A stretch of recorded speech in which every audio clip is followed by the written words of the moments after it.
Hey, salut tout le monde! Si vous me suivez depuis déjà quelques temps, vous savez que cet été, je travaillais le cheval de mon coach et je montais dans une certaine écurie. Et au bout d'un moment, on a arrêté de le voir sur la chaîne. J'ai changé de monture, j'ai changé d'écurie et je ne vous en ai pas vraiment parlé. Un petit peu sur Insta pour ceux qui me suivent, mais sinon, je n'en ai pas du tout parlé sur ma chaîne YouTube.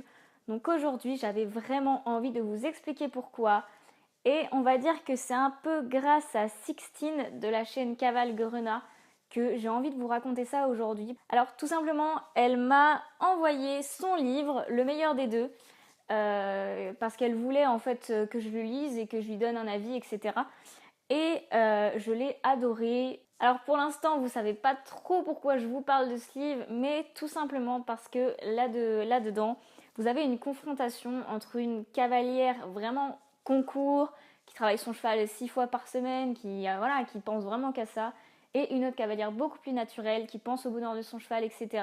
Et là-dedans, il y a un coach, il y a une écurie, et en fait, je me suis totalement reconnue dans le personnage d'Héloïse. Je vais pas vous spoiler, je vais pas vous raconter pourquoi. Mais l'histoire que je vais vous raconter aujourd'hui, j'ai vraiment douté, je savais pas si j'allais vous la raconter ou pas. Et aujourd'hui, grâce à ce livre, en fait, ça m'a un peu confortée dans mon choix qui a été de quitter les écuries, de quitter mon coach. Et du coup, si vous avez lu le livre, vous savez pourquoi. Si vous ne l'avez pas lu, je vous conseille vraiment de l'acheter. Il est à 5 € et quelques sur Amazon. Je vous mettrai le lien dans la barre d'infos. C'est une petite pub gratuite pour Sixtine parce que je t'aime. Non, mais vraiment, son livre est génial. Et vous comprendrez tout de suite mieux en fait pourquoi ça m'a conforté dans mon choix, etc. Donc voilà, tout de suite, on passe à la suite. Je vais vous raconter pourquoi est-ce que j'ai changé d'écurie. Alors, je vous préviens, j'ai écrit aucun texte, je suis totalement en impro, en plus je suis pas très à l'aise face caméra, donc je vais faire de mon mieux.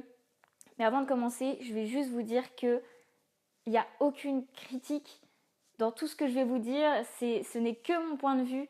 Il n'y a pas de, je veux dire, je vois pas les choses, je vois pas les personnes concernées méchamment. J'ai pas de rancœur envers elles. Tout simplement, je n'ai pas la vérité absolue, je n'ai pas raison ni tort, je pense. Parce que voilà, je ne suis pas une pro, et même une pro n'a pas forcément raison. Je vais parler que de mon point de vue, que de mon avis, que de ma façon de voir les chevaux, de voir l'équitation. Et si c'est pas celle de quelqu'un d'autre, si c'est pas la même, voilà, c'est pas grave. Tout le monde sa façon de voir les chevaux, tout le monde sa façon de faire, etc. Je ne juge personne, sauf ceux qui maltraitent leurs chevaux. Mais là, ce n'est absolument pas le cas dans cette vidéo, dans cette écurie, par rapport à ce coach, etc. Rien à voir avec tout ça. Donc voilà, je commence tout de suite. Donc, début d'année, enfin au printemps, j'ai perdu Vodka, qui était ma ponette qu'on m'avait confiée, parce qu'elle a eu une desmite à un postérieur. Donc c'est un peu comme une tendinite mais au ligament. J'étais vraiment désolée pour elle, mais du coup je l'ai renvoyée à son propriétaire qui, je savais, s'en occuperait à merveille parce qu'il l'aime vraiment beaucoup. Et voilà, donc je me suis retrouvée quelques temps sans monture et mon coach s'est mis à me chercher pour moi un cheval à travailler. Sauf que moi, j'étais plus du tout dans cette optique de vouloir avoir un cheval à confier parce que voilà, j'ai perdu beaucoup de poneys qu'on m'avait confiés, de chevaux qu'on m'avait confiés pendant des années et des années. Et ça a vraiment été dur pour moi. Et le départ de Vodka, ça a encore été une fois très dur. C'était précipité, j'ai pas vu les choses arriver. Et voilà, là à ce moment-là, j'avais qu'une envie, c'était d'acheter mon propre cheval, de faire mes concours dans mon coin. Bien sûr, toujours avec mon coach. Mais malheureusement, j'avais pas les moyens de m'acheter un cheval déjà prêt pour faire du concours, etc. Et du coup, j'ai cherché des solutions, etc. Et mon coach, à côté de ça, me cherchait des chevaux que je pouvais travailler, etc. Et au bout d'un moment, on avait du mal à trouver quelque chose. Et il m'a dit « Mais Léa, j'y ai pas pensé avant, t'as qu'à monter mon cheval. » Alors son cheval, il n'avait pas été monté depuis des années, mais c'est un très très bon cheval. Le seul souci, le seul truc qui faisait que j'étais pas sûre de le prendre, bah, c'était tout simplement en fait parce qu'il était super grand. Donc il fait 1m75 voire plus, il est vraiment mais énorme et je suis vraiment pas à l'aise face aux grands chevaux, ce qui est normal je pense pour une fille qui monte qu'à poney quoi. Et donc voilà, il m'a proposé ça et j'ai pas su refuser tout simplement parce que c'était un peu un honneur pour moi, c'était mon coach depuis 1 an et il m'a fait confiance pour que je travaille son cheval, etc. Donc je me suis dit, faut pas que je laisse passer faut pas que je laisse passer ça, on va dire. Et du coup, comme c'était son cheval, il m'a proposé 3 écuries où il voulait bien que je le mette pour qu'on travaille ensemble. Donc des écuries où il allait fréquemment et où il avait confiance. Et donc sur ces 3 écuries, il y en avait une qui était trop loin pour moi. Et en plus, qui n'avait pas des infrastructures top. Mais par contre, les prix étaient géniaux. La deuxième était beaucoup trop chère. C'est là où j'avais mis Vodka. Mais franchement, elle m'a ruiné cette écurie. Et la troisième, c'était celle qui était la moins chère, que je connaissais déjà, qui était proche de chez moi. Et je me suis dit, bah, banco quoi, on va aller dans celle-là. Alors au final, quand le cheval est arrivé, je me suis rendu compte qu'elle n'était pas si peu chère que ça, malheureusement. Donc j'ai vraiment perdu beaucoup d'argent dans cette histoire. Et c'est un peu ça. En fait, c'est un des premiers points qui m'a fait un peu me sentir mal là-bas, c'est que ça me faisait perdre beaucoup d'argent. Alors je sais que ça peut paraître bête, hein, mais c'est vrai que, bah, en fait, faut que je vous explique tout ça, mais c'est un peu compliqué. Je me suis très vite sentie mal dans ces écuries. Premier point, parce qu'elles étaient un peu chères et je m'attendais pas à ce prix-là.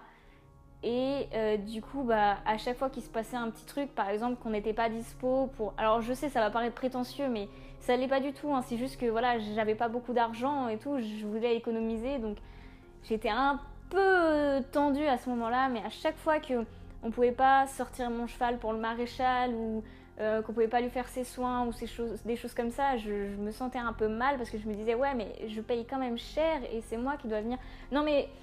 Je sais que ça paraît hyper prétentieux et tout, mais pour le coup, moi quand j'y étais, c'était vraiment énervant pour moi parce que je me disais ah je paye cher et il faut que je vienne en plus alors que je travaille et que... Enfin c'était vraiment dur pour moi à ce moment-là. Et en plus, le cheval a commencé à maigrir en arrivant là-bas, vraiment pendant la période de l'été, il a perdu beaucoup de poids. Je l'ai dit assez rapidement à mon coach qui n'a pas tout de suite relevé et du jour au lendemain il s'est dit ah merde mais mon cheval il est devenu mais il est super maigre et alors qu'il travaillait pas beaucoup, hein, qu'il n'était pas forcément stressé, mais je pense que ça a été la deuxième chose qui a commencé à me rendre pas bien là-bas aussi, c'est que bah, mon cheval était pas bien en fait. Il maigrissait beaucoup et on n'a pas vraiment la réponse à ce sujet. Alors moi j'ai mon idée, hein, évidemment. Mais voilà, en gros il a commencé à maigrir et vraiment il avait l'œil, mais... Enfin il avait l'œil éteint quoi. Il avait l'air vraiment pas bien, pas dans le sens malade. Il était bien, il n'avait pas de problème particulier. Par contre, j'avais l'air de le faire chier quoi.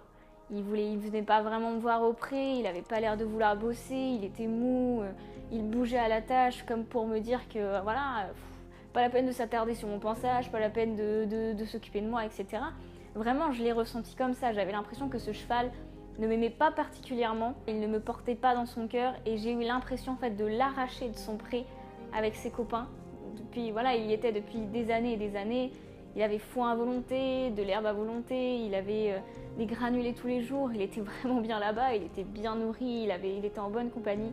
Et là d'un coup, bam, on l'a mis tout seul, parce qu'il était souvent tout seul au paddock, sous le soleil, sans herbe, il n'y avait vraiment pas d'herbe là-bas. Et il était très rationné en foin, il n'y avait que 2 petits repas de foin dans la journée. Par contre, il avait beaucoup de granulés, mais à mon avis, un peu trop, même si c'était un très très gros cheval, il n'avait pas assez de foin pour moi et trop de granulés, il aurait fallu faire un petit mélange un peu plus, voilà quoi. Mais bon, ça c'est que mon avis, c'est que comme moi je vois les choses, hein. Après il y en a qui voient différemment, c'est pas grave. Et du coup, vraiment, j'avais l'impression de l'avoir emmené dans un endroit qui lui plaisait pas, où il se sentait pas bien. Et je me suis dit, merde, bah, le pauvre, quoi. Moi, j'aurais aimé qu'il ait un énorme pré, qu'il ait plein de copains, qu'il ait, voilà, enfin, tout ce qu'il faut pour un cheval pour être heureux, quoi. Les infrastructures, ils s'en foutent, hein. Ce qu'ils veulent, c'est un grand pré, de l'herbe, du foin, enfin, voilà. Et voilà, donc du coup, j'ai commencé à venir de moins en moins parce que j'avais l'impression que ce cheval ne m'aimait pas particulièrement et que bah, je le gênais dans sa vie, que j'avais dérangé sa vie, etc. Et à côté de ça, j'avais mon coach qui lui mettait beaucoup d'argent là-dedans parce qu'il payait ses ferrures, il payait le veto, l'ostéo, etc. Et, euh, et du coup, bah, j'étais un peu pris entre deux... Je sais pas comment vous dire ça, j'étais un peu entre deux fils, quoi. D'un côté, il y avait mon coach qui, lui, voulait absolument que je travaille son cheval parce qu'il était là pour ça, quoi. De l'autre côté, il y avait le cheval qui vraiment me donnait pas envie de le travailler. Moi, j'avais juste envie de venir le voir auprès, de lui faire un petit pansage et puis de repartir, quoi. Et d'ailleurs, c'est ce que j'ai fait. J'ai beaucoup fait ça. Mais je me suis pris des critiques. C'est-à-dire que j'ai fait ma vie dans mon coin un peu aux écuries. Mon coach, je le voyais pas souvent à ce moment-là parce que Raja, mon cheval, était pas forcément montable vu qu'il était pas très bien. Il était très maigre, donc il fallait que je le remuscle, qu'il reprenne du poids, etc. avant que je monte dessus. Donc il n'était pas vraiment montable, donc du coup je venais beaucoup m'en occuper, mais normalement il fallait que je le longe plusieurs fois par semaine et c'est vrai que je le faisais pas systématiquement. En fait, à chaque fois que je venais pas forcément le longer, je le sortais pas forcément du pré, je m'en occupais, je le brossais, je lui donnais des friandises, ou alors, enfin voilà, je l'emmenais brouter, mais c'est vrai que je le travaillais pas beaucoup par rapport à ce qu'on m'a demandé. Et un jour, en fait, je faisais ça dans mon coin, si vous voulez, et je sentais que j'étais un peu mal vue, vraiment, hein. Je sentais qu'on me faisait pas mal de remarques. Alors, je parle pas du tout de mon coach, mais je sentais que certaines personnes me faisaient des remarques, j'étais mal regardée, vraiment, hein, je me sentais mal regardée, je savais qu'on se disait des trucs dans mon dos, on me parlait mal devant, etc. Encore une fois, aucune rancune pour ces personnes, c'est pas grave, hein, je m'en suis remise, mais voilà, pour le coup, ça me mettait encore plus mal, et du coup, je venais plus forcément ramener mon cheval aux écuries parce que moi j'étais mal, le cheval était mal, donc du coup je le laissais au pré, je le brossais au pré, etc. Et un jour, mon coach est venu me voir et m'a engueulée.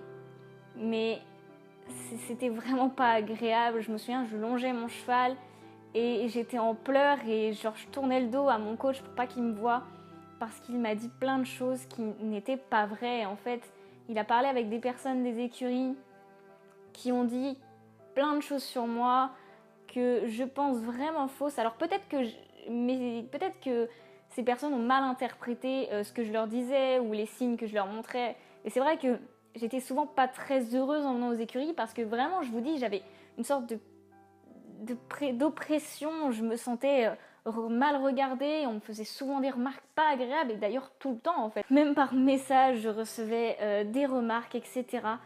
Et c'était pas très agréable, enfin c'était pas du tout agréable, donc voilà, je venais un peu à reculons aux écuries. Alors je suis désolée si j'avais pas tout le temps un grand sourire, j'ai toujours essayé d'être souriante parce que pour moi c'est important de toujours montrer en fait de la bonne humeur même quand on l'est pas forcément.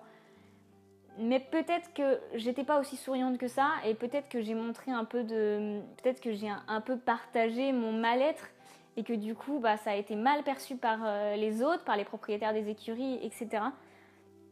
Mais voilà, ce qui a été dit sur moi, c'est que j'en tremble.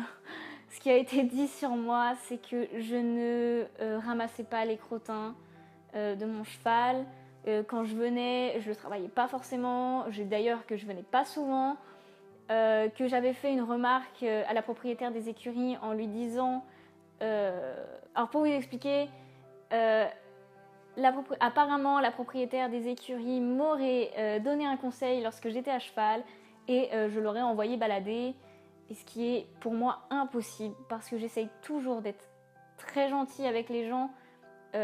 J'envoie jamais balader les gens, je comprends les exercices qu'on me propose de faire, etc. Parfois, ils me vont pas, mais je le dis pas, j'essaye et puis je vois si ça marche ou pas. Dans ma tête, je me dis, je préférais l'exercice de mon coach, je préférais l'exercice que j'ai vu sur internet. Mais voilà, je ne permettrai pas de critiquer, de dire non, moi je verrai avec mon coach, etc. Donc ça, je suis sûre à 100% que c'est un mensonge, ou je sais pas, peut-être que je lui ai fait un regard un peu genre en mode ouais, voilà quoi. Mais j'y crois pas trop. Bon, voilà, après, le doute est possible. Peut-être que je lui ai fait un signe qui lui a fait croire que. Mais vraiment. Et donc voilà, sur cette séance de longe où j'entendais mon coach dire que j'étais un mauvais exemple ici aux écuries, ça m'a fait très mal et ça m'a fait tilt que ces écuries, elles étaient pas faites pour moi en fait. Parce que j'étais mal vue, parce que j'étais jugée dès le début, parce qu'on a dit des choses fausses sur moi, et ça j'en suis persuadée. J'ai jamais voulu être méchante, j'ai jamais été méchante. J'ai toujours pensé au bonheur du cheval, même si c'est vrai que je venais pas tous les jours, même si c'est vrai que je le travaillais pas tout le temps pour le muscler, je voyais que ça le saoulait. Et voilà, et il y a un truc qui m'a aussi marqué, c'est quand j'ai dit à mon coach, ouais, la dernière fois je l'ai longé, mais je l'ai longé en licol et pas en enraînement parce que je le trouve mieux comme ça, il était plus heureux, et voilà, vraiment, il était plus beau quoi. Oh là là, qu'est-ce qu'il était beau. Et il m'a répondu, oui mais on s'en fout de son bonheur, là il faut qu'il travaille.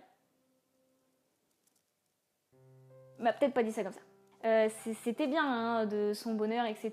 Mais là, il fallait qu'il travaille. Et ouais, je suis d'accord, mais il faut surtout qu'il soit heureux, en fait. Et du coup, encore un tilt, je me suis dit, mais j'ai l'impression de plus vraiment être à 100% avec mon coach. Même si c'est vrai que c'est moi qui suis allée le voir en lui disant, je veux faire des concours, je veux faire ci, je veux faire ça, je veux apprendre plein de trucs. Et pendant cette année où j'ai travaillé avec lui, déjà c'est lui qui m'a ouvert l'esprit sur le bonheur du cheval, sur il faut travailler avec le cheval, pas contre le cheval, etc. Et c'est lui qui m'a vraiment ouvert l'esprit pendant cette année. Mais je crois que du coup, je suis allée beaucoup plus dans le sens du cheval et moins dans la compétition, moins dans le travail, etc. Et au final, je me suis rendu compte que j'avais plus vraiment le même avis que mon coach, enfin en tout cas plus sur tout en fait. Et du coup, je lui ai dit, j'étais vraiment mal, je lui ai dit que je me sentais vraiment mal aux écuries, que ce qui avait été dit sur moi, ça me ressemblait pas. Et j'étais vraiment vexée parce que lui le croyait pertinemment. Il pensait que tout ce qu'on disait était vrai. Et du coup, je lui ai dit, je suis désolée, mais je me sens trop mal ici et je veux partir des écuries. Et il m'a dit, moi, mon cheval, il reste là. Donc voilà, c'est comme ça que ça s'est fini. Je lui ai dit d'accord, merci pour cette année où il m'aura vraiment appris énormément. Mais là, je pouvais plus et de toute façon, je voulais plus travailler avec son cheval parce que j'avais vraiment l'impression qu'il m'aimait pas. Et alors lui me disait le contraire, et là, il l'avait vraiment sorti du pré, il a payé beaucoup de choses pour lui pour qu'il puisse faire du concours. Donc il était un peu énervé de me voir ne rien faire avec son cheval, ce qui est totalement normal et je m'en excuse si je lui ai fait perdre du temps. Moi aussi, j'ai perdu beaucoup de temps. Et j'ai perdu beaucoup de motivation. C'est-à-dire que pendant ces quelques mois où j'étais dans ces écuries, je me suis vraiment sentie mal, je me suis vraiment remise en question. Je me suis dit que c'était plus possible pour moi ce monde quoi, du cheval. Je me suis dit mais qu'est-ce qu'on est horrible dans le monde du cheval. Et je m'en suis vraiment rendu compte cette année parce que avant ça, je travaillais beaucoup toute seule. Et là, d'être entourée, vraiment, je me suis sentie très mal. Je me suis dit mais bordel, j'ai juste envie de partir et de faire ma vie toute seule quoi. Alors il faut être encadré. Il faut avoir un coach, mais il faut aussi voir par soi-même. Et si le coach n'est pas capable de comprendre ce qu'on lui dit, de comprendre qu'on ne veut pas faire telle ou telle chose pour le cheval, hein, tout simplement. Donc voilà, j'ai perdu mon coach, je suis très très triste parce que ça a été le meilleur coach que j'ai eu. Mais je continue toute seule et je me retrouverai un coach quand je commencerai les concours, etc. je suis très heureuse de ce qui s'est passé parce que ça m'a ouvert les yeux sur un peu plus sur le monde du cheval, c'est-à-dire que on peut pas vraiment, aucune personnalité de l'équitation, on peut le croire à 100%, on peut être à 100% d'accord avec cette personne parce qu'il y aura toujours un truc ou un autre qui sera pas forcément notre point de vue. Et voilà, c'est comme ça, quoi. Il faut savoir prendre le positif, prendre les bons conseils et laisser les mauvais de côté. Et voilà, et si votre coach n'est pas d'accord pour que vous soyez votre propre cavalier, en quelque sorte, s'il n'est pas d'accord pour vous laisser faire un peu ce que vous voulez, mais vous écoutez quand même, c'est pas un bon coach pour moi. Attention, c'est pas mon coach, hein. Mon coach, il n'était pas comme ça. Je vous dis ça, si le coach n'est pas capable de comprendre pourquoi vous prenez quelques conseils et vous laissez les autres de côté, c'est qu'il n'est pas fait pour vous, tout simplement. Donc voilà, ne suivez pas un coach à l'aveugle, parce qu'ils n'ont pas la science infuse. Personne n'a la science infuse, personne n'a la réponse exacte dans l'équitation, dans les chevaux. À vous de vous faire vos propres règles. Et voilà. C'est tout. Et le livre de Sixtine là-dessus m'a vraiment aidée parce qu'il y a une histoire quand même assez similaire, sans vous spoiler, j'espère que je spoil absolument pas. Il y a une histoire quand même assez similaire et la morale c'est un peu ça, c'est prenez le bon, enlevez le mauvais et soyez votre cavalier idéal, quoi. Ne suivez pas les autres aveuglément. Voilà, c'est tout. C'est ma morale. C'est grâce à ce petit livre que j'ai la force de vous raconter ma petite histoire sur mes dernières écuries. Donc voilà, aujourd'hui Demi, elle est dans une pension qui n'est pas vraiment une écurie, elle est chez une amie. Elle a pas mal d'infrastructures, elle a ce qu'il faut, quoi, pour l'instant. Donc je suis très heureuse qu'elle soit là-bas, je sais qu'on s'occupe très bien d'elle et puis je vais la voir tous les jours parce que là j'ai de la motivation, les gars. Donc voilà, c'est tout, j'espère que cette vidéo n'aura pas été trop longue, que vous l'avez suivie jusqu'au bout et que quelque part je vous aurai encore fait une petite morale, hein, c'est-à-dire vous êtes votre propre cavalier, soyez votre cavalier idéal, quoi, ne suivez pas aveuglément les autres, soyez qui vous voulez être tout simplement.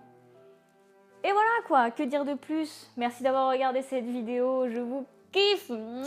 Et merci Sixtine pour le livre, je t'aime. Je rigole, je l'aime pas, hein. Pierre, feuille, papier, ciseaux, et je tombe du radeau. L'enfant de Columbine est au pied des montagnes. Pierre, feuille, papier, ciseaux, et je tombe du radeau. L'enfant de Columbine est au pied des montagnes.